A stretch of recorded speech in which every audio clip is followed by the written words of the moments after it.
So she is known for her knowledge with bot stuff. Her streams are always fun to watch. She loves playing some hardcore games, technically Souls-like games. She's done a few, not very many, but hence she's done some. She's known as Naomi, aka MsCherryBlade on Twitch, and whether she's playing solo or with others, it's always a fun time. We always give her shit for self-deprecating, but tonight we're gonna talk about all these as well as testing her gaming knowledge. Please give a warm welcome to Naomi. Hi, Naomi. Thank you. Hi, how are you today? I'm doing well. This is the first question I ask my guests. How are you doing today? Pretty well. We're getting very nervous and ready for our big procedure tomorrow, but yeah, I'm doing really well today. Okay, yeah, that is good. So we are gonna be talking, as I said, about like gaming, her Twitch journey, and more. So I hope you guys enjoy this episode. So Naomi, can you tell me about how you discovered Twitch, how you decided to become a streamer, and a little bit about the channel?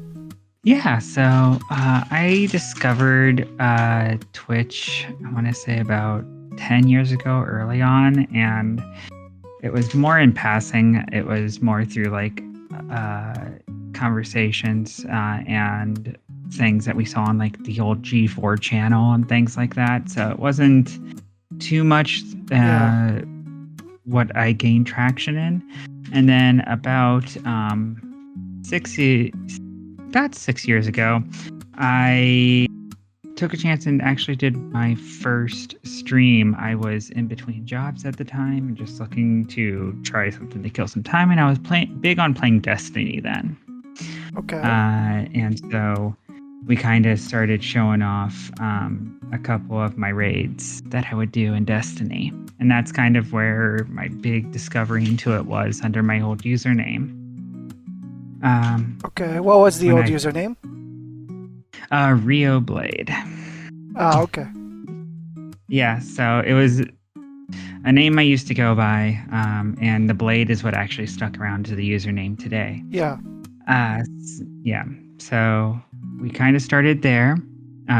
When I started working my previous job, since it was in the gaming industry, I kind of took a break from doing those streams. I'd only done them for about 2 months before I got the job. Yeah. And then it wasn't until 2021, so near the pandemic time, near the beginning. Yeah. I kind of decided I have a lot of free time because I'm working from home now. Let me take another shot at this. And I started out with some variety games, some technical talk, and it really started picking up for me there. I tried to split my time between YouTube and Twitch, found that it was a lot of work to do that, and kind of just switched back to mainly Twitch. And then the real blossom of my channel happened in 2022 when I rebranded that and all my socials to MsCherryBlade, and it's kind of just been the journey from there. Yeah, about that. Where did the name MsCherryBlade come from? Like, is it a reference to something? So, like I mentioned, with the old username being RioBlade, I kind of kept the blade. It kind of just had that cool sound to it, and the MsCherry was because a lot of my channel and a lot of my theming is around cherry blossoms, which happen to be one of my favorite flowers. So that's Nice. kind of where we picked that up and kept it into the whole username. Okay, that's nice. So you're a big connoisseur of bots and coding, and you're very helpful with setting up commands, and you know your way around these stuff. Did you intend on knowing these stuff beforehand, or do you learn it as you go? Like, did you acquire it throughout the years from someone? So for me, coding has always been in my background. Back in high school, we were doing Punch, showing my age a little here, but Punch coding, and then Pascal, and on to then more visual languages. So I've always had a little bit of a knack with that. I originally went to college for computer science, and then I would later get my degree in game design. So coding has always been kind of that core thing.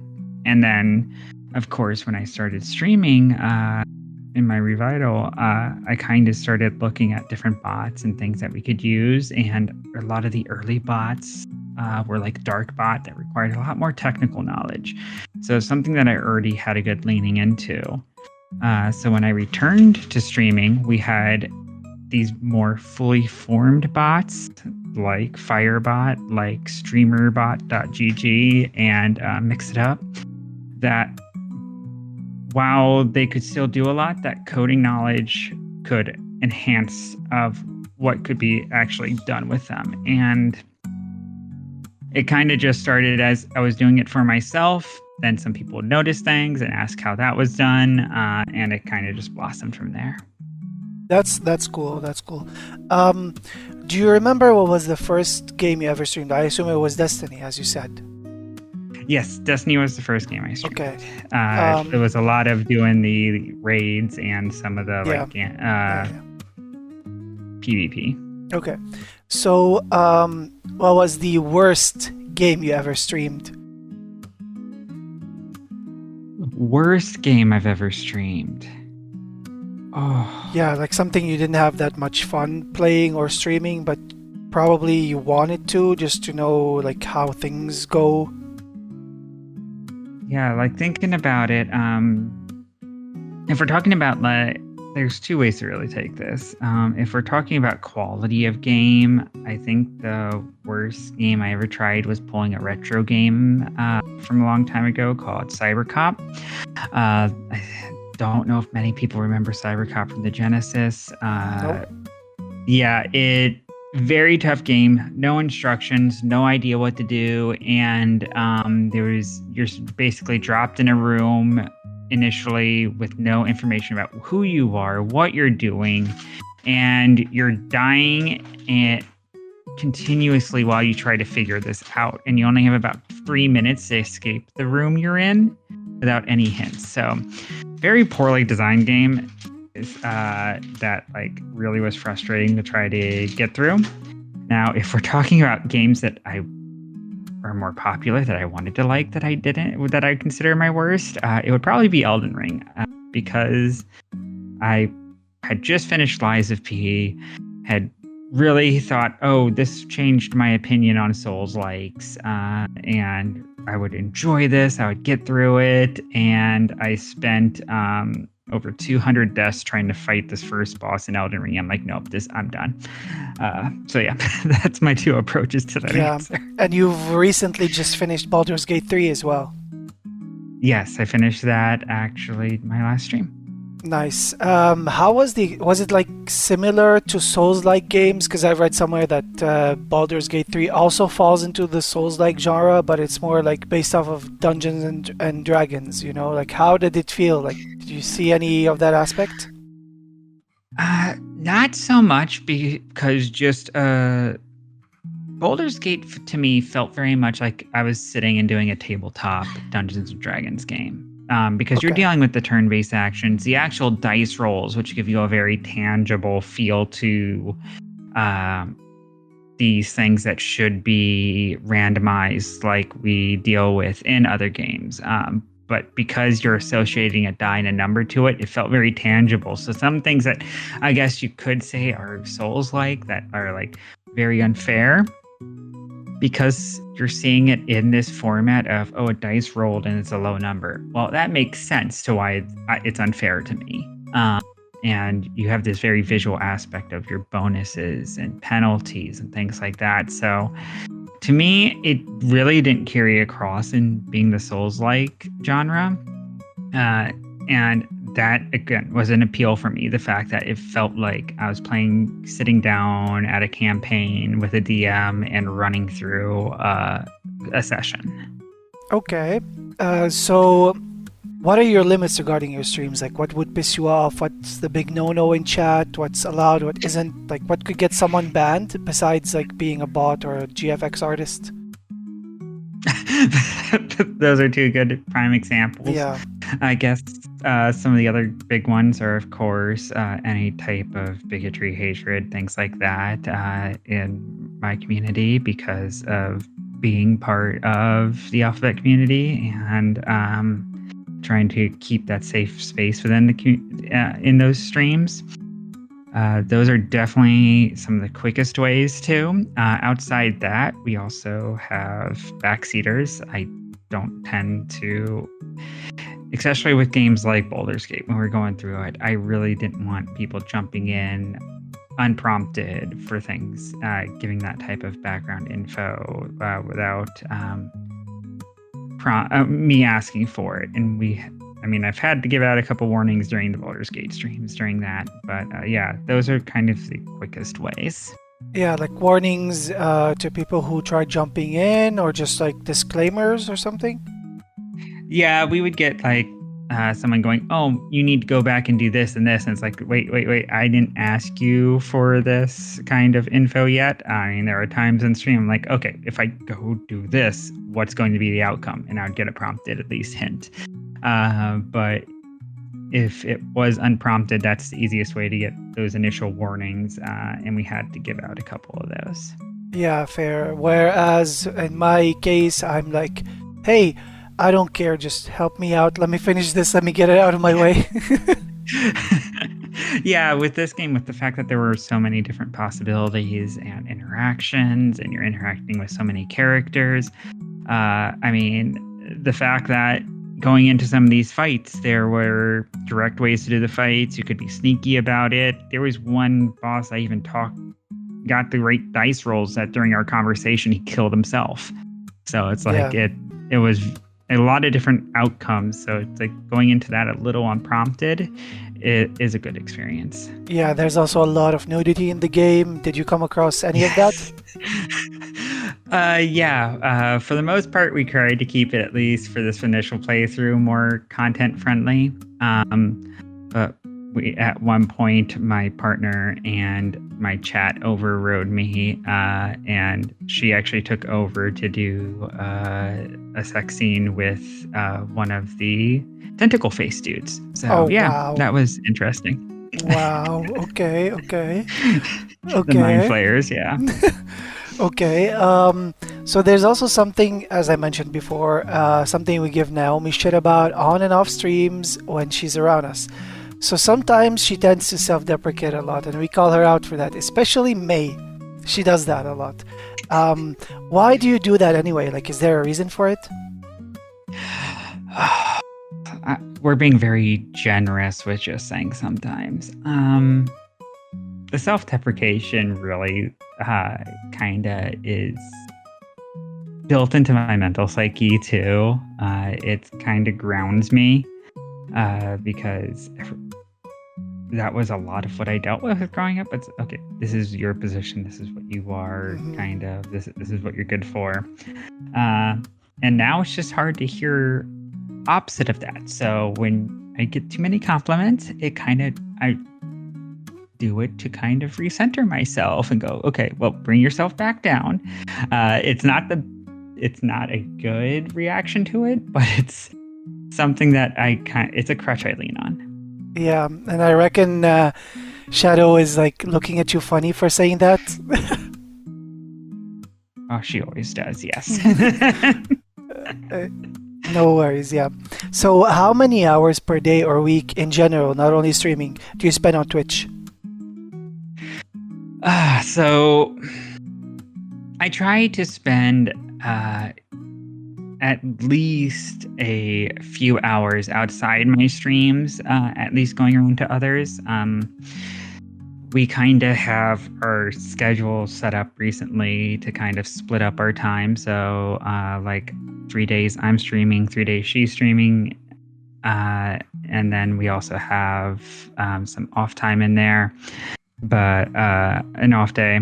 But even outside that, if I'm not sitting in her stream, I'm going around and viewing others during that stream time. So we kind of we try to keep it balanced. So if it's during one of my stream days, I'm currently streaming 10 hours on average. So after that, I maybe spend an hour outside. But during her stream, she's been going close to that too, 8 hours. So I'm jumping around between her channel and others, and then when she's done, we kind of shut off. So about 10 hours a day is kind of what it comes down to that we're on Twitch. Yeah, and in I some know form. that you do even longer streams sometimes. Like one time you went on for like probably 18 or more or so. I've done 18 is just kind of a pop-up number that I've been able to do too. I've done a total of 10 24-hour streams, including one 36-hour stream. Oh wow, I don't know how you have the mental capacity of doing that. Insomnia helps. Yeah. Like even with the last 24-hour stream, we just did that, or my last stream on Monday. It really jumping into it, the beginning, the middle, all the way up to the end, really what didn't affect me. I was wide awake for all of it until we hit about the 22 hours, and I know then I'm ending in 24. It's like then your body goes, oh, we're winding down. It's the last 2 hours that are the hardest.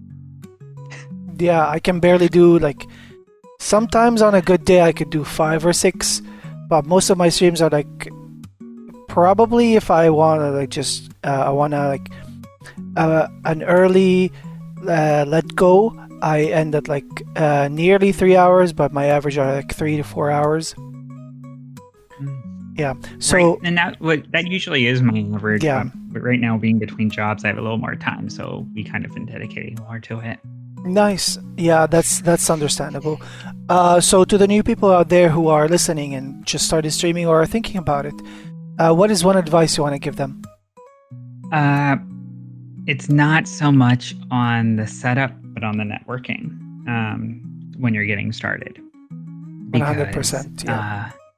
Yeah. You can have the fancy setup and everything, but if you aren't actually engaging with other streamers and other streams, you're going to find a very small growth marker. And there's a difference between, I can't press this enough, and I did this press when Shadow got started, is follow for follow is not organic growth and does not actually help. Yes, and it's against Twitch TOS as well. Like follow for follow. If you go, hey, Yes. I followed you, you followed me. That's a big TOS. And there are still so many groups that do this, and it's not organic because you'll get those numbers initially, but you'll reach affiliate. Great. But what happens after that? You'll see all those people go away. Those other follows, most of them aren't going to continue streaming. Those will disappear. So to have that organic growth, like, I can't stress enough, raid out after every stream. Go find someone that's playing a similar game, has a similar vibe as you do, similar tags that are going to actually generate first interest in your channel, but also a genuine group or circle of streamers that are kind of similar. Yeah, especially like I should try and start doing that, like same vibe, but like I always go impulsively with that, whereas I choose someone I follow, I look at the viewer count in their channel, and I'm like, well, let's go make their day. And if there's someone that others know, I ask, like, I'm always very open to suggestions. Like, I always suggest others to other people, so I don't get that much suggestions in my chat, which makes me feel like bad for doing that. But then again, I'm like, well, don't beat yourself down, but just go with the flow. If it happens, it happens. So I'm very open. Like when I'm looking at my raid outs, there are a couple of things I keep in mind. First, what is my view count? Because we want to keep it comparable. For that, you don't want to go and jump into someone that's 10 times your channel, unless they're doing something that's important or is continuing the feel that's going on. So it could be, but that type of thing.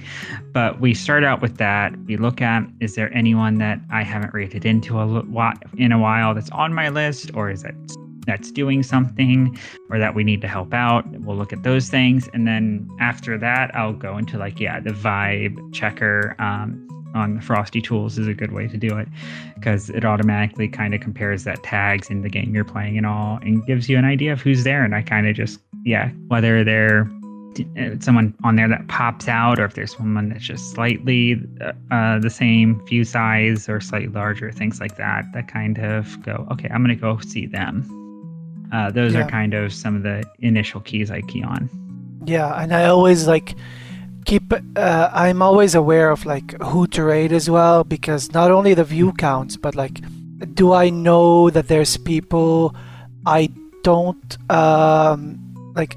There's only people I don't get along with in their chats. If they are someone I've raided recently, if they have even if it's like double my raid size, sometimes you have to do it. Like, let's say you're part of a stream team and the founder is on, you have to raid them at some point, for example.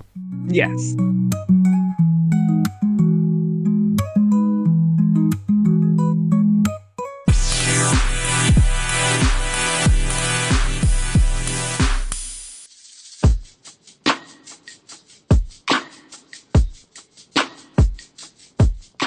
With that being said, we are gonna go into segment number 2, which is a lightning round / pop quiz.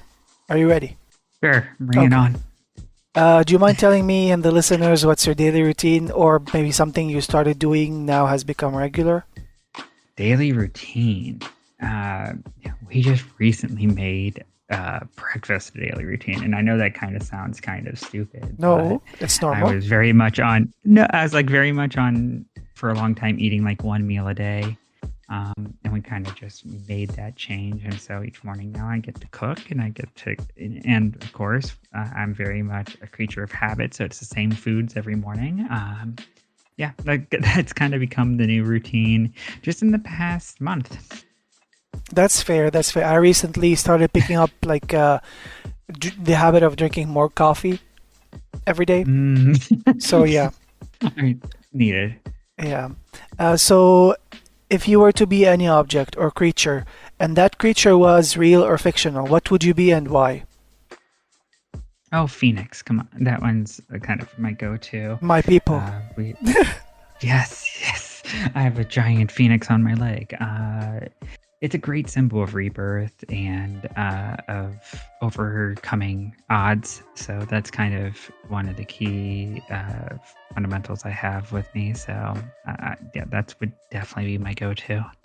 Yeah, when I said my people, it's like here in Lebanon we're known as the Phoenicians, because like we are named after the phoenix, because our capital has risen from the ashes 18 times, including last time, like when there was war. So love that. Yeah. Love that. So what's your biggest pet peeve? Biggest pet peeve? Hand washing. Okay. Anything. People who don't wash their hands. Yeah. Oh yeah. You gotta wash those hands, people. Rinse and repeat. I think that's like thinking back on it, it's like I don't have a lot of them, like the mouth smacking or things like that. No, it's always hand washing. Mine, I don't know if mine comes off as like a pet peeve, but I hate miscommunication, and I hate when people kind of like try to lie to you, even if it's like, if it's a white lie, I don't mind. If it's like something that might harm me, it's okay. But like lying all in all and not being sincere, nah. Okay, so that's a good one. If you could stay one age forever, what age would you choose? Current. So mid-30s. Yeah. Okay. So would you rather have a pause or a rewind button in your life? Pause. Okay. What's one thing or person you cannot live without? And I think I know the answer. Oh, Shadow. Yeah. Of course. So what's your comfort off-stream game? Comfort off-stream game, Fortnite. Okay. What's one thing you spend a lot of money on besides tech stuff and games? Stuffies. What was that? Stuffies, like munchlings, are the current fad right now. The mystery box stuffing, little stuffed figures. Yeah. Okay. So plushies or something like that. Yeah, they're Disney branded ones. That's what we've been. Oh God! Imagine if they had like sounds or something, and you got a Donald Duck one. How annoying would that be? Yeah, no, these ones smell. They're like Oh, scented. oh, So, wow. yeah. Okay. So, what would you do with $1 million?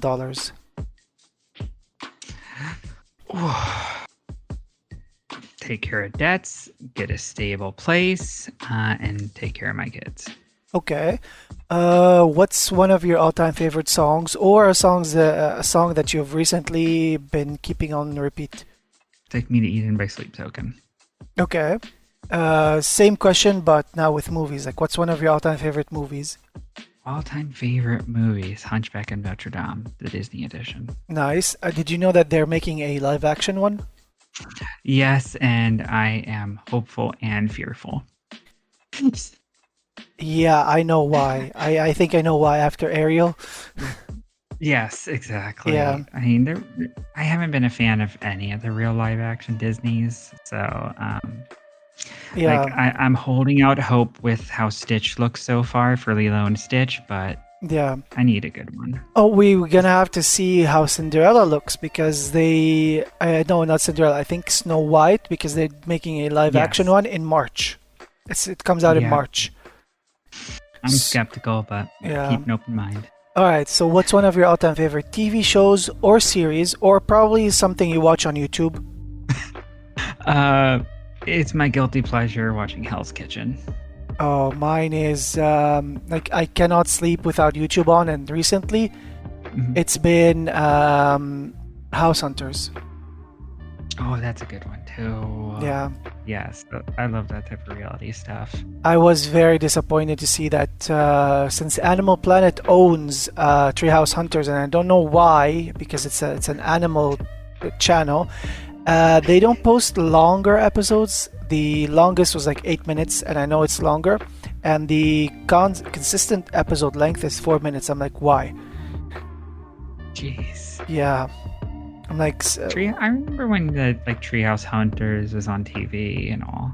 Treehouse Masters. Sorry, Treehouse Masters. Yeah, Treehouse Masters, yeah, that's yeah, the one. Yeah, yeah, where yeah.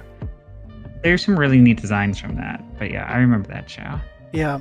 Okay, so if your life was ever to be a game, what would it be named and why? Oh. If you blank out, you can skip. I don't mind. Oh no.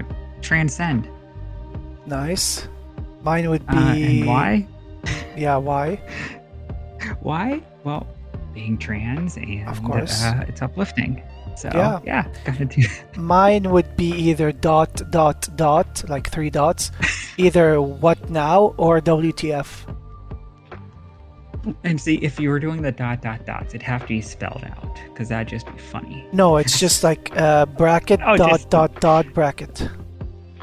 Oh, nice. Yeah. Or if you want to be more quirky, make them look like nipples or boobs. Oh, Yeah. yeah, that's fitting. So if you had one special superpower, what would it be and why, and how would you use it? Oh, superpower. Jeez. Flight. That would have to be it because, first of all, it would make commutes so much less stressful. But it'd allow me to view more places, see people who I don't get to see as often, Yep. and kind of bridge that connection. Okay, so mine is similar. Teleportation. Okay. Yep. So All the benefits without the travel. yeah. So this is one of my favorite questions to ask. If you had the chance to switch lives with one celebrity from today for one day, who would you pick and why? That's a good one. Yeah. Mine would be mine's a bit funny. So in the meantime, I could tell you mine. Yes, please So do. Kim Kardashian for 3 reasons. Okay. First reason is I want to try and see a day in her life. Second of all, I want to smuggle some of her fortune to my family without her being able to do anything afterwards because she would have I would make her sign papers that don't allow her to go back on it. And third thing, I want to be able to call her sisters names like, "Hey, come here, you bitch." That would be funny. All valid reasons. I mean, I don't know if I'd go as extreme as that, like mine would be one of the celebrities I actually really look up to is Keanu Reeves, because how he approaches his life and the sincerity and all that he gives with it. It'd be great to see how the inner workings of that, and just even when his acting, the extremes that he puts his body through and everything to learn this stuff, that would be kind of mine. Yeah. So one of my friends used to work in showbiz. He used to be in a casting agency, and he actually met Keanu Reeves, and he told me like Keanu is the epitome of like niceness. He's like extremely nice. He's like extremely funny, extremely humble. And I got the luck of seeing him in 2019. Oh wow! When I went to E3. I was actually the front row at the Xbox presentation where he came out and did the breathtaking nice line. So yeah, that was my experience with him. Nice. One other fact is that if you Google it, it might say he's Canadian, but he was born here in Beirut, Lebanon, actually. Ooh. Yeah. So. Yeah, I don't know. I don't know if he comes to visit sometimes. I don't know. Okay. No. So, which of these three things would you give up if you ever had to? Money, gaming, or love? Money. You Okay. can go out without it. And Yeah. I've been without it, so it's not. The other two, really. Gaming is the escape, is the really release, is the entertainment, and can't do without love. Yeah, fair enough.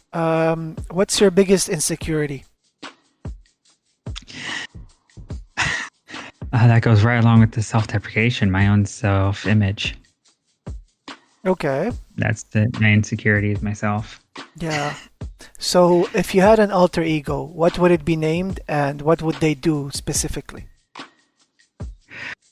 Oh, alter ego.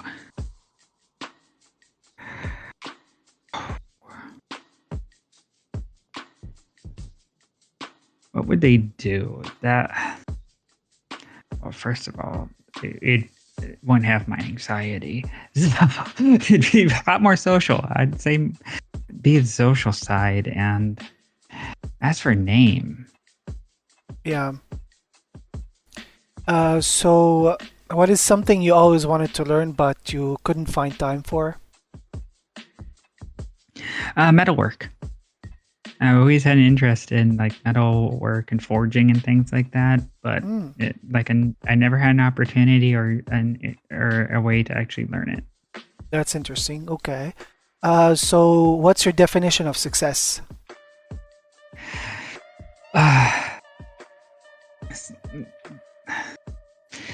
There's two answers to this, because there's the one I live and then the one that I aspire to answer. Yeah, go ahead. So, like with losing my job recently, that was one of the things that kind of took a hit, because I kind of weighed myself on the fact I had been at this company for 8 years. I weighed it against how I moved up and how others moved up, and things like that. So I was measuring success pretty much on my position and income. But in honesty, I strive for it to be measured by the people I have around me and where I am and how people feel about me. So it's kind of a double-edged answer. Okay, so the following are food-related questions. All right. What is your favorite drink of choice? Favorite drink of choice currently are Celsius. It doesn't even matter the flavor. Which is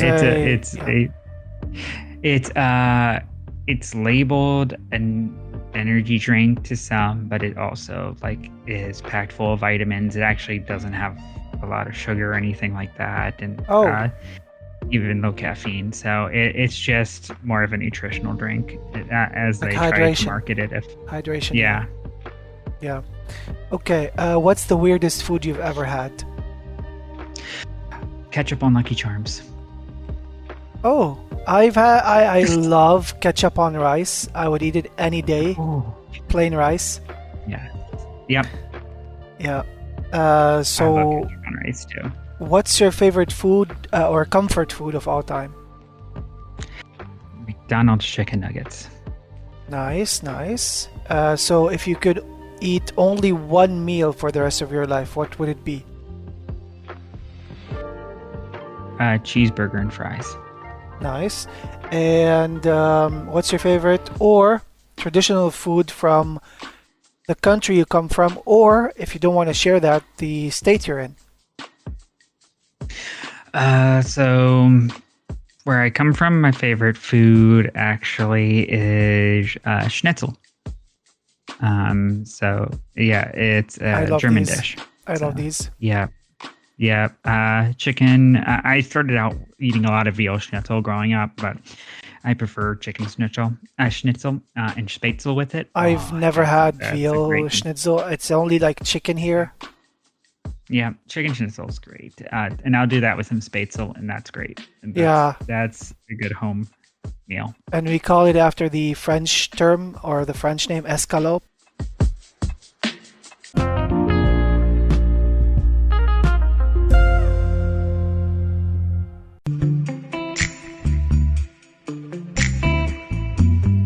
This is segment 3. This is the mini games part. You might need maybe notepad or word up, or if you have like a paper, write them down if you can. So I've added a couple mini games to play. The first one is similar to Kill, Marry, Sleep With. Have you played that before?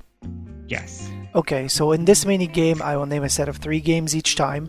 You'll have to tell me which one you'd play, which one you'd delete from existence, which one you'd uninstall. It's called Play, Delete, Uninstall. Okay. This also includes the whole franchise. Okay. So you have 3 jokers that allow you to either delete all of the games during one of the questions or keep all of them.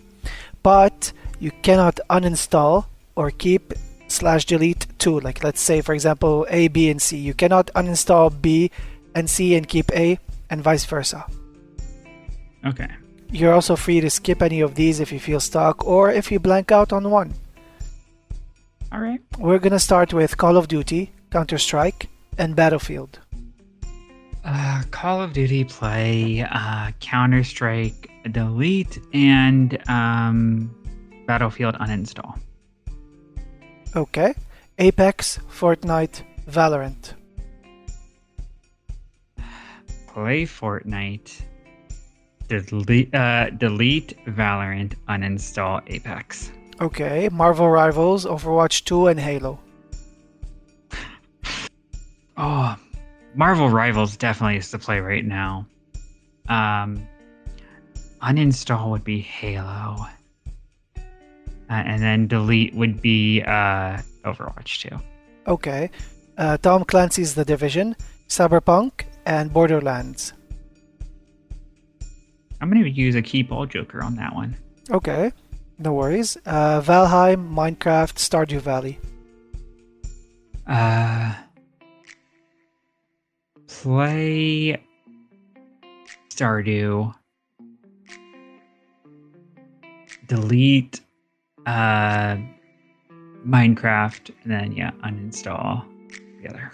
Okay. Stalker, Rainbow Six Siege, and Far Cry. Play Far Cry. Delete Stalker.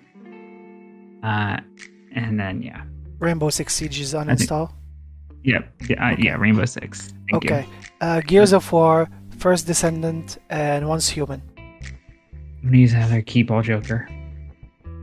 Okay. And okay. We are gonna do some we're gonna shift into some of the hardcore games with Baldur's Gate, Elden Ring, Diablo. Play that. This would have been answered differently about a month ago, but now it's play Baldur's Gate, uninstall Diablo, and what was the third one again? Sorry. Elden Ring. Elden Ring can be deleted. Get rid of Okay. that thing. Fair enough. Now, this is a question that might hit or miss with Shadow, but I'm gonna ask it to you. The Sims, Disney Dreamlight Valley, and Palia. Disney Dreamlight. What was the third game in there? Palia. That was Disney Sims. Dreamlight, Palia, and Sims. Sims. Okay.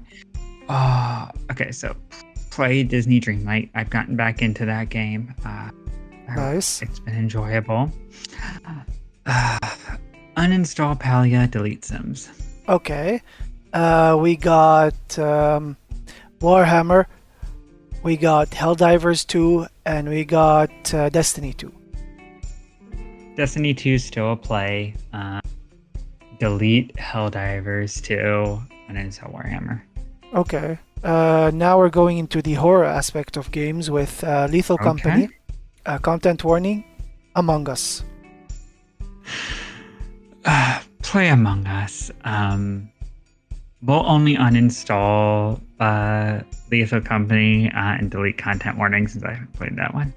Okay, fair enough. Fair enough. Phasmophobia, Demonologist, Devour. See, I'm not good with horror games, but if I was going to play one of those three, it'd probably be play Phasmo. Because I've Okay. at least tried that one and got scared shitless. Delete. Well, we'll go uninstall Demonologist. And because I haven't played the third one, that would be a delete. Devour, yeah. Okay. Yeah. So the Fallout series, Dead Space, and Mass Effect. Fallout, Dead Space, Mass Effect. Oh, jeez. I'm going to have to use my last Joker for a play all. No worries. I'm gonna add one more Joker, one extra Joker. So now Okay. you have one extra Joker. Okay. Okay. So Dead Island, Left 4 Dead, Dying Light.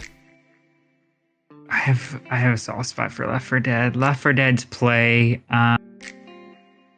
We will uninstall Dying Light. I said Left 4 Dead, Dying Light, and then what was the third one? Sorry. Dead Island. Dead Island. We can delete Dead Island. I'm okay with that. Fair enough. Alan Wake, Resident Evil, The Evil Within. Resident Evil play. Alan Wake delete. The Evil Within uninstall. Okay. Dead by Daylight, Texas Chainsaw Massacre, and Killer Clowns from Outer Space. Delete. Texas Chainsaw Massacre. TCM, yeah. Let's see. So that one was. It was Killer Clowns, and what was the other one? Yeah, Sorry. Killer Clowns from Outer Space and Dead by Daylight. Dead by Daylight play, uninstall Killer Clowns. Okay. Next we have Project Zomboid, 7 Days to Die, and The Last of Us. Last of Us play, uninstall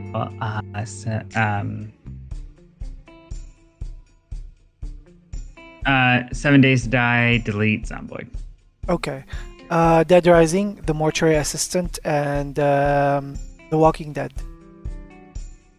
I'm gonna keep all on this last one. There we go. All Joker's Okay. gone. Fair enough. Fair enough. So the next ones are Little Nightmares, the Predator series, which is like the Alien series, which has like a lot of games of that name, and Silent Hills. I haven't played a Silent Hill game, so I'm actually going to be okay with deleting that one. Little Nightmares would be uninstall, and Predator or Alien games are play.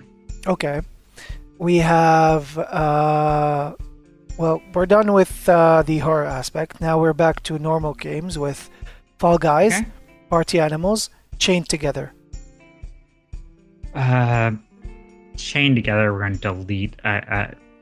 Playing that game has been torturous every time I've had to endure it. Okay. Play Party Animals, uninstall Fall Guys. Okay. So the next ones are Pokemon, Pal World, and let's say the Digimon games. Digimon would be uninstall. Power World delete since I haven't played it. Pokemon is always going to be a play. I highly recommend you try Power World. There's a lot of mods for it as well. I'll have to do that at some point. Right now, I'd still only be able to play it on console, and it's not cross-platform. Oh, yeah. So it's like everyone else plays on PC, so I haven't jumped into it for that reason. Okay. Next up, we have Just Cause, we have GTA, and we have Saints Row. So, especially the early Just Cause games, I have a soft spot for. Those are going to be plays. We're going to delete GTA, uninstall Saints Row. Okay. Assassin's Creed, Uncharted, and Tomb Raider. Tomb Raider, play. Assassin's Creed, uninstall, delete, Uncharted. Okay, and the final three in this game are Kingdom Hearts, Final Fantasy, Persona. Persona is going to be the delete. Final Fantasy, uninstall, play Kingdom Hearts. Okay, fair enough. This second game is called Rename the Game. The goal of this mini game consists of simply changing one word from a game title with a given word. Let's say we take turns on doing that. Let's say, I don't know, the word today is let's say horse, for example. I would say horse bean. You would say Grand Theft Horse. I would say the bean descendant. You would say I would say the horse descendant. You would say horse flipper, and so on. So it's all improvised. We each have to think of a game name and swap one word. It has to be 2 or more words in the game name. Okay. So today's word is cherry. Yeah. We have actually 2 minutes. And when the timer runs out, the last person that said a game name wins, or the game stops if someone had already said the game someone else said. Okay. All right. So we're gonna start with I'll start and I'll say Assassin's Creed Cherry. Call of Cherry. Far Cherry. Cherry of Us. Elden Cherry. First Cherry. Baldur's Cherry. Oh, I like this game. You can look at your Steam thing. I don't Disney mind. Dreamlight Cherry. Cherry. Okay, Tom Clancy's The Cherry 2.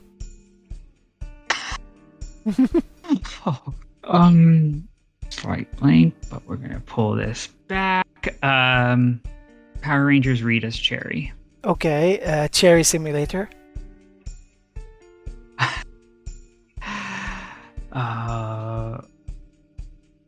Cherry 76. The Eternal Cherry. Fall Cherry. Star Wars Jedi Fallen Cherry. The Evil Cherry. Sid Meier's Cherry 7. Destroy All Cherry. Cherry and Liberty. Child of Cherry. Dying Cherry. Banjo Cherry. Cherry Island. Among Cherry. Cherry Crossing. Cherry Creed. Cherry Nightmares. Age of Cherry. Cherry by Daylight. A Bard's Cherry. The Cherry Scrolls Skyrim. Burnout Cherry. And that's it for the segment. You win. That's all the time we have for this segment. I wanted to go on for longer, but it's fine.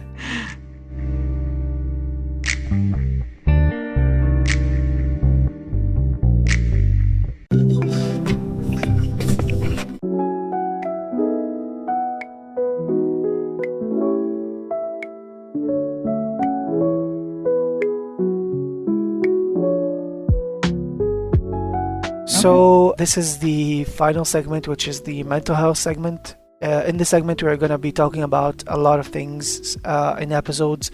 Some range between mental health, others life experiences.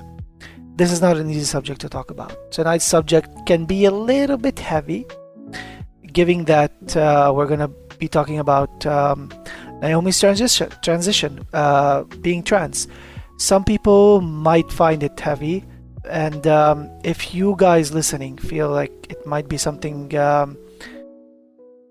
no offense on that, but like something a little bit triggering to you, something you're interested in listening, you're more than welcome to listen, or triggering, you're more than welcome to dip out. But I'm gonna shut up and I'm gonna let Naomi share her life experience and the journey that comes with being trans, because I grew up with a trans childhood friend, female to male, and I've witnessed them changing as well. And I would love to see other people's aspects, point of views of it. So go ahead, Naomi. Of course, yeah.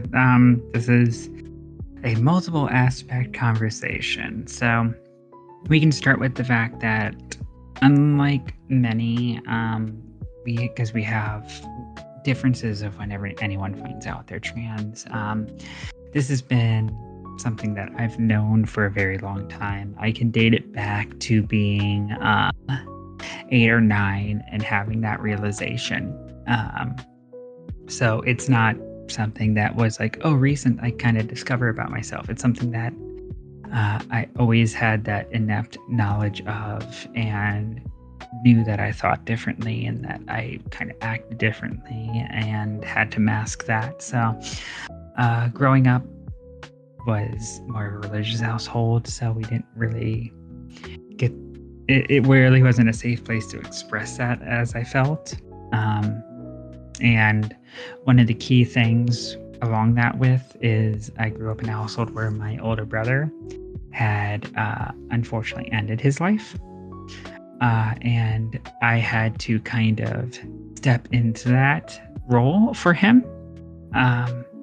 And so to my parents, I wasn't just being me, who was already a mask. I was masking and filling in my brother's roles. I took the types of classes he did. I participated in the sports he did. I had to pursue the kind of career he pursued. So things were kind of always feeling like I wasn't even getting to be the mask of me. I was a mask of a mask.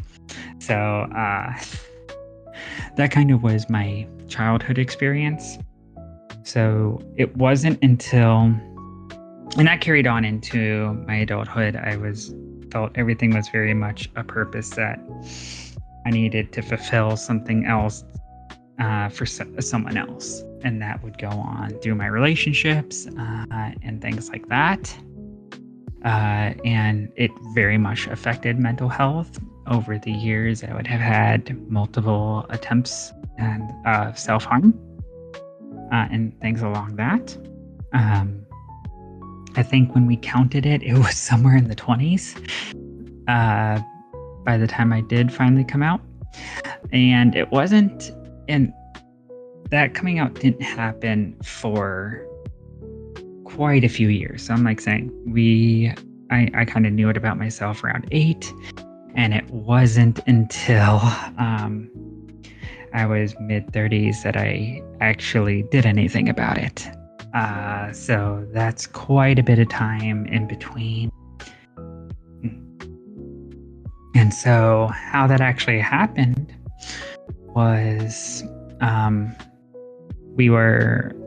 was in another argument with my ex at the time. I had hit another depressive state, and I tried something else to kind of end things for myself, and it didn't work. And I kind of made that decision as I can't do this again. And in a fit of rage, I admitted it to my ex. And not the best way to come out. Don't recommend it. But that's kind of what let the cat out of the bag. And from there, everything kind of was quick succession. After admitting that openly, I immediately got myself mental help and getting diagnosed with being having gender dysphoria, because that gender dysphoria is the mental illness, not being trans. So I like to make sure that's well documented there. Yeah. So once I got that diagnosis, I could start my process. I got on medication within 2 months. And even just within that short time, that made a world of difference on my mental health. It was the first time I actually felt like I could be a little more free, a little more open. At that point, it was still a long journey. That happened in December of 2021. And so by February 2022, I was on my meds starting my process. It led to my ex and I, of course, being irrevocable. So we kind of separated. And that would affect my kids. Being trans didn't affect my kids. My kids actually took to that with ease. They switched within weeks. It kind of was like just night and day with them. So that part didn't bother them. It was everything that came along with that, with the separation. So we had that. And from there, I kind of started the full process. I've been doing the medication for all that time. At work, I quickly did a full swap to changing my name to what was then, I temporarily went by Rio because I really hadn't decided on a name yet. It wasn't, because for me, it was this idea that it was something that I was never going to do. It was just going to be a secret forever. So I really wasn't prepared for that. So for about 6 months, I went by Rio at work. Work, for the most part, was pretty accepting and kind of just changed everything over and went with the flow of it. And then it was the fall of 2022 when I decided on Naomi, and I kind of then did the rebrand. It came along with a lot of things too. I tried moving out of the country. I tried moving around some places. I would eventually meet Shadow and kind of find my place back here. But that was the big part of the initial journey. And all I can say is, from looking back at right before I transitioned to now, is night and day on mental health, on all of that. I was able to unmask for the first time. And that didn't just include the unmasking of being trans. Along with that, I am autistic, and that was hidden as well. Under those layers. So that got to be shown as well, which opened up a whole new aspect to people going, oh, so that's why you did things like that. That's kind of the adventure of how that came around. Yeah, and I have kind of like a small taboo question. I really want to ask it, but like I hope it doesn't come off as like offensive. But like, did you have to take any like steroids, like estrogen or testosterone or those? I still am on those to this day. Within 2 months, I was on medication. I was on a testosterone blocker and an estrogen supplement. And I've been taking that consistently for almost 3 years now. Okay, so it does help. It does help, yeah. Because I've, as I said, I grew up with. I witnessed one of my childhood friends transition, but I don't know the process of it.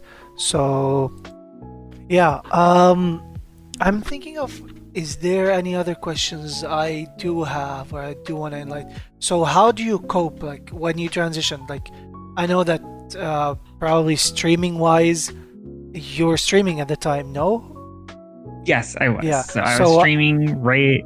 So when it came to streaming, it was, again, a slow process. Luckily, I had already been going by Rio online, so that kind of was able to be kept at that time, since that was what the temporary name I was using was. I kind of started a major shift. Like, soon after, I was dressing differently. One of the big things that happened was I had never done anything to my hair up until the transition. The day after I came out with it, I dyed my hair blue. So, Yeah. and I haven't been back to my natural hair color since. We've gone through the rainbow at this point, where it's currently red. But Yeah. that was kind of that, at least initial visual trigger that something was different. Yeah. I started involving the pronouns onto stream and things like that. And it did affect my viewership quite a lot. I saw a huge dropping off from where I had grown. Yeah. Because I had grown pretty substantial by that point, and it felt like at that time I was almost hitting a reset button after a few streams. I think there's only one or two people that were in my streams back then that still see my streams today. Nice. And I assume you met May after the transition, or before or during? Yes, after. After, okay. After. And how did you happen to meet? I think we met. Yeah. So May, I met through other channels. Kind of my introduction to that circle was through Ian Bigfoot. He's the one that actually was in my channel before the transition. I believe he was. So I met through him, then into Carl's channel. And Sax's at the time, and that got me over to Hito's channel, or Chaosums, and that's where I kind of met May and the rest of them. Yeah, and so let's end on this note. Is there anything you'd like to advise people who are going through the same thing as you, like something more uplifting, more self-confident helper?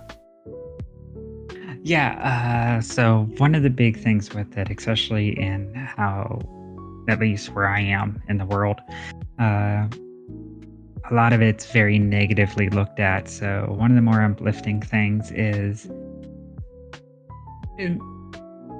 seeking the help is the easy part. You can find enough providers that will help diagnose this. The real benefit doesn't come until you start seeing that self-actualization, where people start viewing you as you want to be seen. And that does happen no matter whether you look the part or not. It all is in how you carry yourself. And you find yourself naturally progressing to carrying yourself differently once you've relieved yourself of that burden of being hidden. So it's definitely not an easy stone to hurdle over, but once you get onto the other side, it at least does have a nice silver lining. Okay, so with that being said, Naomi or MsCherryBlade, thank you so much for the time. We've actually been planning this episode for ages now, and it finally happened. Yep, I'm bad at keeping schedules. That is fine. Given how busy you are, like going from, I remember you saying here that are you like going back to what you said in the episode? You're from Germany, actually, like initially. I was born in Italy. Spent a couple months there before my family moved to Germany. And then I grew up in Germany. In Sweden, remember? And then, I grew up in Germany, Munich to be exact. My parents moved back to the US because they're military. And then, I then moved to Sweden for a little bit in adulthood. So, okay. Go follow Naomi, guys. If she says otherwise, don't listen to her. Just go follow MsCherryBlade. It's the episode handle. It's the episode name. Go check her out. Go show her all the love, and if she self-deprecates, there are redeems for that. Yes, there are. Yeah, and I will see you guys in the next one. So take care of yourselves. Bye. Thank you. Bye.